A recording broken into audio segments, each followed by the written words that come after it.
اس کی اور مختصر اور شارٹلی تقسیم کریں، ان کو اور شارٹلی ڈیوائڈ کریں گے تو یہ تقسیم پوری شریعت کی 2 اجزاء میں آ کر کے جمع ہو جائے۔ کون سے 2 جز ہیں؟ نمبر 1 اعتقادات یعنی عقائد، نمبر 2 عبادات یعنی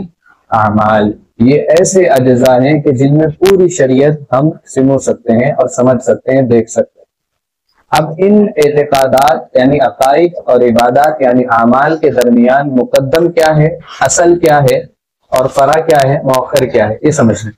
یعنی پہلے زیادہ اہمیت کس کی ہے؟ اعتقادات یعنی عقائد کی ہے، یہ اعمال کی۔ تو شریعت کے ان 5 بنیادی اجزاء میں سب سے اہم ترین جو ہے وہ اعتقادات۔ دیکھیے اعتقادات یہ اہم ترین کیوں ہے؟ اس کی میں نے 2 ہفتے پہلے تفصیل سے آپ کو باتیں پوری سمجھا دی تھی۔ جس بندے کے، ابھی ایک مثال سے بات سمجھ ہے نا، یہ آئی ہے بات تو مثال سے بات سمجھا دیتے۔ جس بندے کے نامہ اعمال میں ایک بھی نیکی نہ ہو، ایک بھی، قیامت کے دن جب ہمارے نامہ اعمال تیار ہوں گے اور ہمیں ملیں گے تو ایک بندہ ہے اس کے نامہ اعمال میں ایک بھی نیکی نہیں، لیکن اس کے عقائد درست، اعتقادات صحیح، عقائد بالکل درست ہو، اعمال میں ایک بھی نیکی نہ ہو، بس ہاں ایمان اس کا صحیح ہو، عقائد اس کے درست ہو، تو اب یہ بندہ، اس کا معاملہ کیا ہونا ہے قیامت کے دن؟ اللہ اس کی بدعمالیوں کی سبب، اس کے نیکیوں کو، فرائض میں کوتاہی کرنے کی وجہ سے، سنتوں کو چھوڑنے کی وجہ سے، واجبات کو ترک کرنے کی وجہ سے اور نوافل وغیرہ سے بیزاری اختیار کرنے کی وجہ سے اللہ تبارک و تعالیٰ اسے قانون عدل کے مطابق، انصاف کے قانون کے مطابق اس کو جہنم میں ڈالیں گے۔ جہنم میں داخل کیوں کریں گے؟ برائے تعذیب نہیں، عذاب کے لیے نہیں، بلکہ اس کو پاک کرنے کے لیے۔ اس نے جو گناہ زندگی میں کیے ہیں، اس نے جو نافرمانی اللہ اور اس کے رسول کی ہے صلی اللہ علیہ وسلم، اور اسی طریقے سے جتنی بھی بدعمالیاں، برے کام کیے ہیں، فرائض کو چھوڑا ہے، سنتوں کو چھوڑا ہے، واجبات کو ترک کیا ہے نا، تو یہ ساری بدعمالیوں کے سبب اللہ قانون عدل کے مطابق، انصاف کے قاعدے کے اعتبار سے اس کو جہنم میں ڈالیں گے، اور جب اس کے ان تمام گناہوں کی سزا اس کو مل جائے گی، بالآخر اللہ اس کو جہنم سے نکال کر کے جنت میں داخل کر دے۔ تو کیوں ہوا؟ جنت میں کیوں گیا؟ صرف اور صرف عقائد کے درست ہونے کی وجہ سے، کیونکہ اس کے عقائد صحیح تھے، نیکیاں ایک بھی نہیں تھی اعمال میں، عقائد صحیح تھے، تو اس نے قانون کے مطابق سزا بھگت کر کے بہرحال جنت میں چلے جانا ہے۔ لیکن ایک بندہ ہے اس کے نامہ اعمال میں ساری زندگی کی تہجد، اس کے نامہ اعمال میں کبھی فرض نماز کی قضا نہیں ہوئی، اس کے نامہ اعمال میں کبھی کوئی فرض روزہ نہیں چھوٹا، کبھی زکوٰۃ دینے میں کوتاہی نہیں کی، کبھی اس نے کوئی بھی دین کا کام کرنے میں کوتاہی نہیں کی، پیچھے نہیں ہٹائے،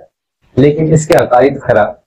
اس کے عقائد صحیح نہیں ہے، اللہ کے بارے میں عقیدہ صحیح نہیں ہے، رسول اکرم صلی اللہ علیہ وسلم کے متعلق عقیدہ صحیح نہیں ہے، قرآن کریم کے تعلق سے عقیدہ صحیح نہیں ہے، اللہ کے نبی کی ذات، آپ کی صفات اور آپ کی ختم نبوت کے تعلق سے عقیدہ درست نہیں ہے، قیامت کو لے کر کے عقیدے میں گڑبڑ ہے، اسی طریقے سے گزشتہ انبیاء کرام علیہم الصلوۃ والسلام کے تعلق سے اس کو کچھ خبر نہیں ہے، اس نے اپنے عقائد کی اصلاح نہیں کی ہے، لہٰذا یہ عقائد کی اصلاح نہ ہونے کی وجہ سے، عقیدے میں خراب اور فساد ہونے کی وجہ سے باری تعالیٰ اس کی ان تمام نیکیوں کے باوجود اس کو جنت دینا تو بہت بڑی بات ہوتی ہے، جنت کی خوشبو بھی اس کو نہیں ملتی،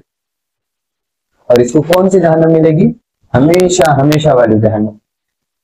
جو بندہ ایسے عقائد بد عقیدگی کے ساتھ جہنم میں چلا جائے تو گویا وہ اسلام سے ہٹا ہوا ہے، اب اس نے اسلام سے ہٹ کر کے جب جہنم میں جائے گا تو یہ ایسا گیا ہے کہ اب واپسی ممکن ہی نہیں ہے، ہمیشہ ہمیشہ کے لیے اس کا ٹھکانہ کیا ہو گیا ہے؟ جہنم ہو گیا۔ اللہ ہم تمام کی حفاظت کر۔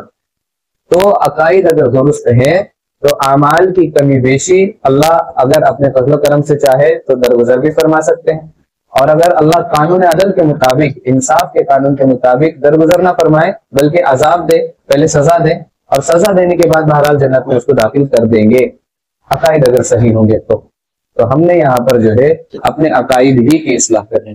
کہ اگر خدا نہ خواستہ، ہم تمام جانتے ہیں ہمارے اعمال کیسے، ہم سب کو معلوم ہے، ہماری فجر کی نماز ہفتے میں کتنے دن ہوتی ہے ہم سب جانتے ہیں، کسی سے کوئی بھید نہیں کھلتا کسی پہ، لیکن اللہ کے یہاں کسی کا بھید چھپتا نہیں، ہمارا آپس میں ایک دوسرے کا بھید نہیں کھلتا، لیکن اللہ تبارک و تعالیٰ کے سامنے ہمارا کوئی بھی بھید چھپتا نہیں ہے، ہمارا کوئی راز اللہ کی بارگاہ میں راز نہیں ہے، بلکہ اللہ کے یہاں تو تمام چیزیں کھلی ہوئی ہیں، باری تعالیٰ ہر شے سے واقف ہے، ہر چیز کو جاننے والے ہیں، ہر چیز کو دیکھنے والے ہیں، کہ اللہ ہمیں ہر آن دیکھ رہے ہیں، ہم کہیں بھی ہیں اللہ کی ذات سے، اللہ کی نظر سے اوجھل نہیں ہو سکتے، اللہ کی ذات سے چھپ نہیں سکتے۔ تو اعمال کے سلسلے میں تو ہم اپنے حال سے اچھے سے واقف ہیں، لہٰذا اپنے عقائد کی اصلاح کرنا یہ بنیادی ہماری ذمہ داری۔ تو میں ایک جملہ اور کہہ رہا تھا کہ ہمیں اپنے عقائد درست کرنے ہیں اور اپنے ایمان والے بھائیوں کے عقائد کی اصلاح کی فکر کریں۔